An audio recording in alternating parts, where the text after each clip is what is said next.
Hello, I'm Dr. David Feeney with EDU512 in the News, where we link this week's learning objectives to education in the news. This is Winter 2014, Week 8, Thursday, February 27, 2014. Let's check it out. Here we see our own EDU512 Blackboard course. As online students, you know the importance of Blackboard learning management system to your progress and success here at Strayer. My comments are going to be about perspectives on disabilities and e-learning related to our Week 8 discussions. The document you see in front of you, Universal Design for Learning in Post-Secondary Education, will be available in a hyperlink in my post. E-learning systems like Blackboard and eCollege allow professors and students to access documents and engage in communication with a consistent standard interface without needing high-tech skills. This consistent layout with repeatable navigation and tools is a benefit to everyone, including students with special needs. But learning management systems, or LMS for short, also present strong challenges to access, challenges which are more difficult for users with disabilities, whether they're professors or students.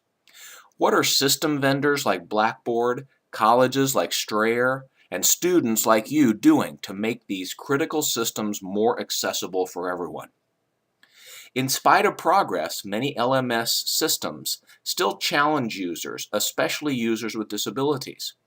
Usability factors that would have been directly of benefit to all users have been put on the back burner in order to solve more classic accessibility problems, such as ensuring alternative text for images used for screen readers for the blind.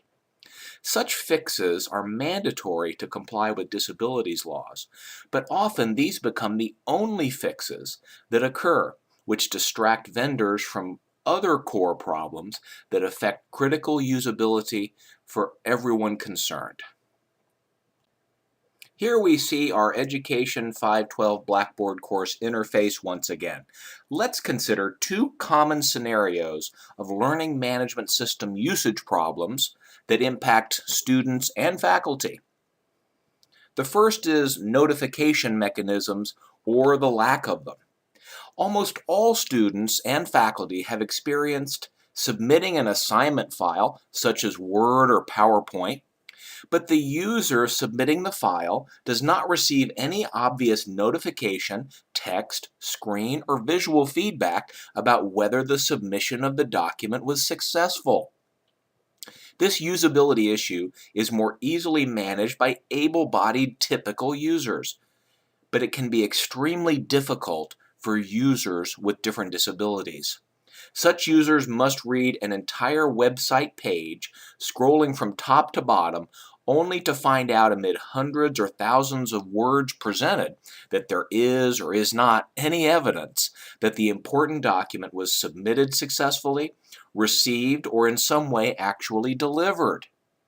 Reading, scanning, scrolling up and down through long web page text is difficult for the sighted, but very difficult in the extreme for the vision challenged, physically challenged, learning disabled, or the blind. A second scenario would be user feedback about forced logout. Another very common example is when users are forced to log out of the learning management system session without notification of the time limit, the impending moment of logout, or any timer, countdown, or interface to choose to stay logged in. Surprised users find themselves forced out of the system, back at the login page. In the worst case scenario, students and faculty lose important work that was typed into web-based fields and forms for discussions or answers. Alerting users of timeout limits or of an impending logout, and providing a mechanism, screen, or interface to stay logged in and save important work is another usability feature that can avoid frustration for the typical user, but can help avoid real harm to people with different disabilities about learning management systems. If you want to learn more about universal design for higher education and e-learning systems, please click on the websites and documents that are embedded in this week's discussion posts. For EDU 512 in the News, I'm Dr. David Feeney. Talk to you soon. Take care. Bye now.